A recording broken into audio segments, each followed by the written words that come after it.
Today we're going to talk about one simple question that as a creative, as a freelancer, as an entrepreneur, you should be asking and reflecting on daily because it's one of the most powerful indicators for determining whether or not you're going to find success and achieve your goals a week from now, a month from now, an entire career path from now. Sounds like a bullshit clickbait kind of title, doesn't it?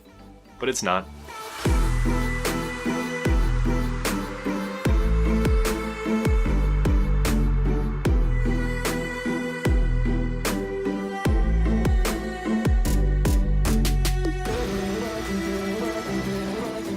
What we talk about today is going to be a part of a new series I call the Mindset series, dedicated to exploring and diving into the psychology and mindset behind what it takes to be a successful creator, entrepreneur, a successful individual in general. Your outer success is a direct reflection of your inner self-work. They're intimately intertwined. As a creative, it's easy to get caught up in the craft side of things. YouTube is smashed full of editing tutorials, how-tos, behind the scenes of shoots. But honestly, none of that really even matters though if you haven't first done the inner work to understand how to stand in your value, to how to perform consistently at peak levels, to how to create a mindset that will allow you to not only survive,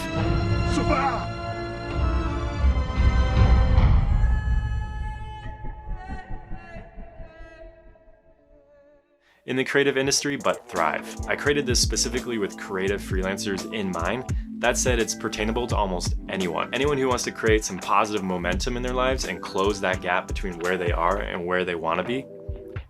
This is for you. So the question that we should be asking ourselves daily, and it is a simple question, but it's crucial, and that is, am I moving through my day as a net positive creator or a consumer?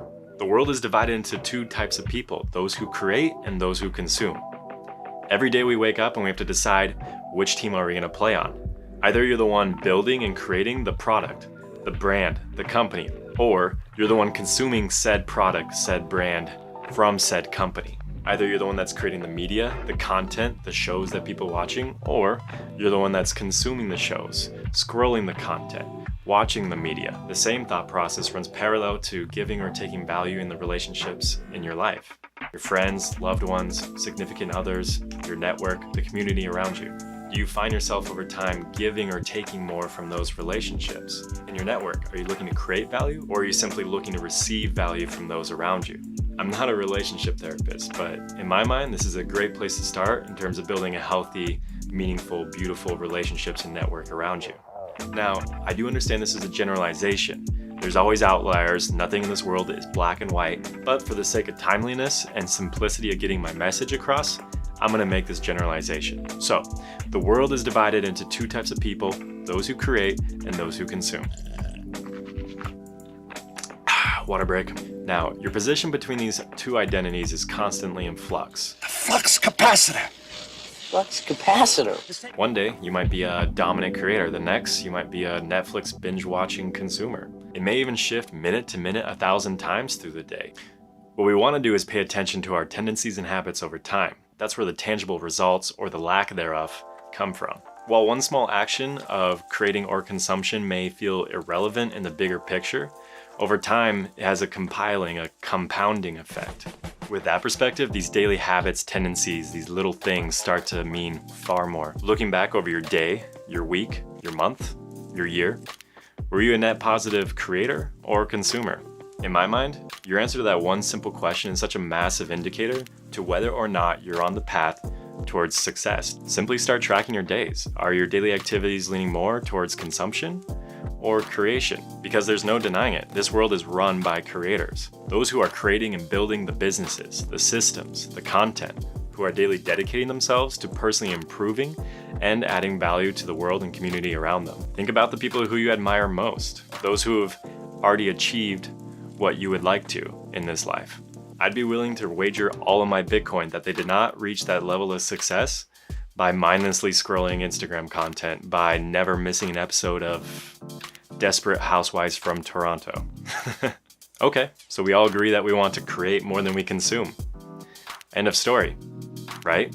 We all move forward from this day titans of creation. With every waking breath, we breathe into existence Instagram bangers and businesses and new endeavors and Research and development. Last week, we put liquid paper on a bee, and it died.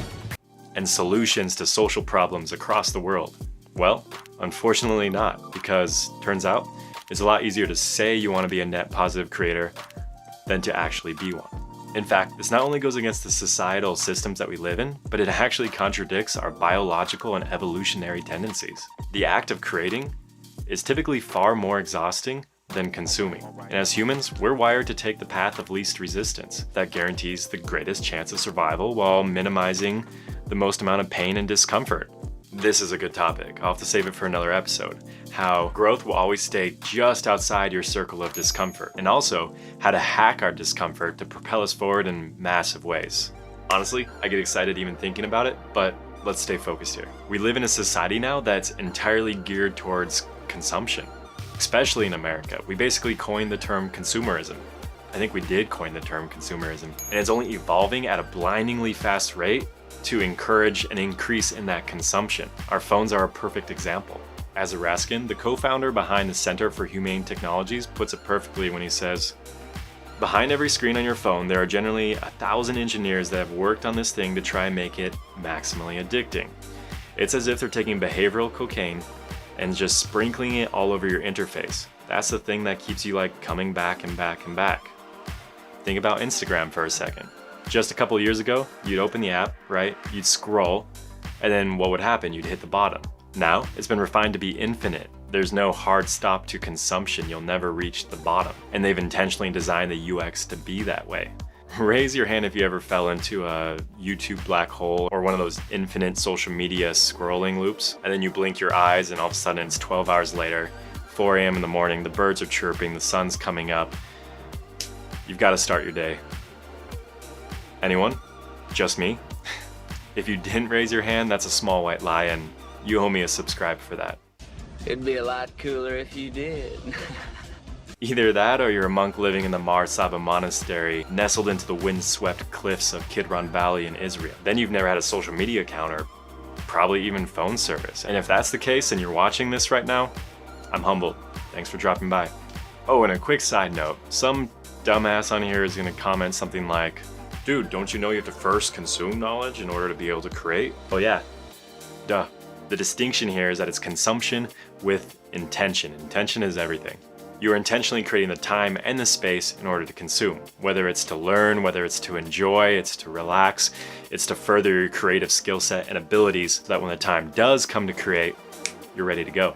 There's absolutely nothing wrong with creating space to relax, to recharge, to enjoy that new book you've been wanting to read, to watch a few episodes of The Queen's Gambit, to kick back with the boys and play a few video games. That's all done with the intention of setting yourself up for even more success later. All right, let's bring this down from the stratosphere. From the intangible to the tangible steps you can start taking today to start shifting your mindset and your lifestyle to become a net positive creator. There's nothing I dislike more than those movies and those books and those inspirational podcasts that get you so hyped up about change, but then they never actually give you any practical ways to do it, any practical steps. It's like the self-improvement version of honeypotting. They're honeypotting us. What?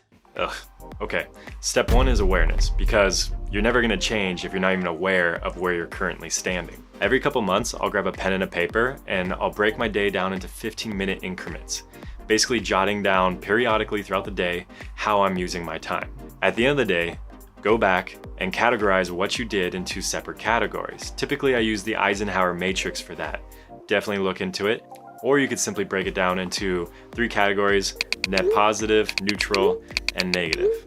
Positive being the times of the day when you were creating, you were on task, you were chasing your goals, you were getting things done.